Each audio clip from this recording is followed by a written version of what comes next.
এটা কিন্তু খুবই চমৎকার একটা ঘটনা যে আনসাররা মুহাজিরদেরকে অনেক সাপোর্ট করছেন যখন মুহাজিররা হিজরত করে মদিনায় গেছেন।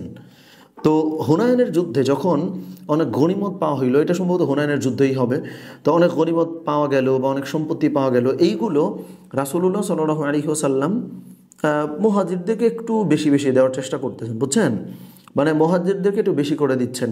তো আনসাররা একটু চিন্তায় পড়ে গেল যে আমরা এত হেল্প করছি মুহাজিরদেরকে, আমাদের বিজনেসের হাফ দিয়ে দিছি বা হচ্ছে যে আমরা আমাদের ঘরের হাফ দিয়ে দিছি, তাদের জন্য আমরা এত ত্যাগ তিতিক্ষা স্বীকার করলাম, কিন্তু নবীজি আমাদেরকে তেমন কিছুই দিল না।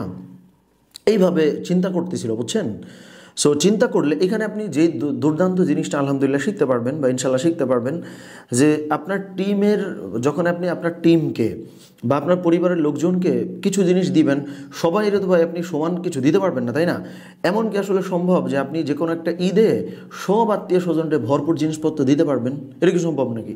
আবার বুঝেন, মানে যে কোনো ঈদে সব আত্মীয় স্বজনকে আপনি অনেক কিছু দিতে পারবেন, এটা কি সম্ভব? সম্ভব না তো। কোনো ঈদে কাউরে দিবেন, কাউরে কুরবানির ঈদে দিবেন, কারোর হচ্ছে রোজার ঈদে দিবেন, ঈদুল আধা, ঈদুল ফিতর, এইভাবেই তো আপনার ম্যানেজ করতে হবে। সে এইটার একটা খুব সুন্দর লার্নিং এই ঘটনার মধ্যে আছে। তো যাই হোক, আনসাররা যখন একটু কষ্ট পেল যে আমরা মুহাজিরদেরকে এত হেল্প করছি, কিন্তু নবীজি গনিমতের এত মাল সব মুহাজিরদেরকে দিয়ে দিল, আমাদেরকে তো তেমন কিছু দিল না। তখন রাসূলুল্লাহ সাল্লাল্লাহু আলাইহি ওয়াসাল্লাম আনসারদের এই ব্যাপারটাকে কিন্তু ভুল বললেন না, খেয়াল করেন। এমন কিন্তু বলতেই পারতেন যে আমি দিছি, আমি কি ভুল দিছি, আমি কি বুঝি না কোন ঈদে কারে দেয়া লাগবে, আমি কি বুঝতেছি না কুরবানিতে কারে দিব, তারপর হচ্ছে রোজার ঈদে কাউরে দিবে, এগুলোকে আমি বুঝি না। বা রাসূল সাল্লাল্লাহু আলাইহি ওয়াসাল্লাম কিন্তু বলেন নাই যে আমি লিডার, আমি হচ্ছে বুঝি না যে কাদেরকে দিব না দিব, এগুলোকে আমার থেকে তোমরা বেশি বুঝো, আমি লিডার নাকি তোমরা লিডার। এটা কিন্তু নবীজির অ্যাটিটিউড ছিল না। কেমন ছিল অ্যাটিটিউড?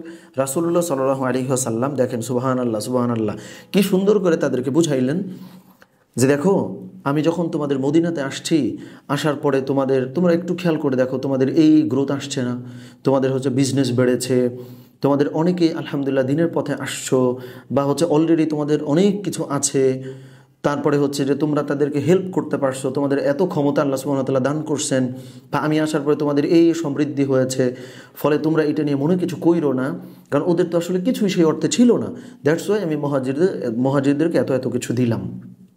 সুবহানাল্লাহ। এইখানে যে জিনিসটা আমরা পেলাম যে টিমের কনসার্ন অ্যাড্রেস করা, যে আপনার টিম বা আপনার ফ্যামিলির লোকজন বা আপনার আত্মীয় স্বজন যেই কারণে মনোকষ্ট পেতে পারে, এই ব্যাপারটা অ্যাড্রেস করবেন। এরকম না ব্যাপারটা ইগনোর করবেন যে আর যা মনে করো করুক, এটা আমার কি যায় আসে, এরকম না। কিন্তু এইটাকে নবীজি অ্যাড্রেস করছেন, তাদের সাথে বসছেন, তাদের সাথে কথা বলছেন, তাদের ভ্যালু রিমাইন্ড করে দিয়েছেন যে হচ্ছে দেখো তোমাদের তো এইটা তোমরা পাইছো, বা তোমাদের অলরেডি এগুলো আছে। এইভাবে করে রাসূলুল্লাহ সাল্লাল্লাহু আলাইহি ওয়াসাল্লাম তাদের ভ্যালুটা কিন্তু দেখিয়েছেন, ঠিক আছে। এরপরে ইমোশনাল কানেকশন স্ট্রেংথ করেছেন এই পুরো ব্যাপারগুলো বলে, যেন ওই যে ইমোশনালি আনসাররা যে একটু ডাউন ফিল করছিল বা একটু কষ্ট পাচ্ছিল, এই ব্যাপারটা যেন চলে যায়। সুবহানাল্লাহ। তার মানে আপনার টিম, আপনার আত্মীয় স্বজন সবাইকে আপনি তো সবসময় খুশি করতে পারবেন না, তাই না? এই যে পারলেন না, আপনি যদি দুদণ্ড ফোনে একটু কথা বলেন।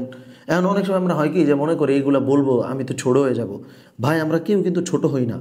অনেস্টলি আপনার অবস্থানটা আপনি যখন আপনার কোনো রিলেটিভের সঙ্গে শেয়ার করবেন, অথবা হচ্ছে আপনার ফ্যামিলি মেম্বারসদের সাথে শেয়ার করবেন, ইভেন অফিসেও বলবেন যে এই মাসে একটু টাকা পয়সার অসুবিধা ছিল, দ্যাটস ওয়াই হচ্ছে তোমাদের রুমে এই কাজটা করছি, আগামী মাসে হচ্ছে তোমাদের এই রুমে করে দিব ইনশাআল্লাহ। আমরা মনে করি আরে ভাই আমি লিডার, আমার মধ্যে কি নাই বা আছে এগুলো আমি বলবো নাকি, আশ্চর্য। কিন্তু নবীজি কিন্তু এরকম মাইন্ডসেটের মানুষ ছিলেন না। সুবহানাল্লাহ। সো এইভাবে করে আপনার ইমোশনাল ইন্টেলিজেন্স ইন লিডারশিপ, এই ব্যাপারটাও কিন্তু আলহামদুলিল্লাহ আমরা এখান থেকে পেলাম, যে টিমের যে কোনো বিষয়কে আপনি কনসার্নে নেবেন, তাদের কনসার্নগুলো বা তাদের উদ্বিগ্ন হবার কারণগুলোকে আপনি অ্যাড্রেস করবেন, তাদেরকে ইগনোর করবেন, দাম দিবেন না, আলাপ করবেন না, এরকম হবেন না। তাতে করে আনসার এবং মুহাজির তাদের উভয়ের মধ্যে কিন্তু খুব সুন্দর ব্যালেন্স হয়েছিল, এবং এটার মধ্যে দিয়ে কিন্তু কোনো ক্ল্যাশ কি হয় নাই, তৈরি হয় নাই, খুব সুন্দরভাবে সবাই কিন্তু খুব ভালো মতো ছিলেন। সুবহানাল্লাহ।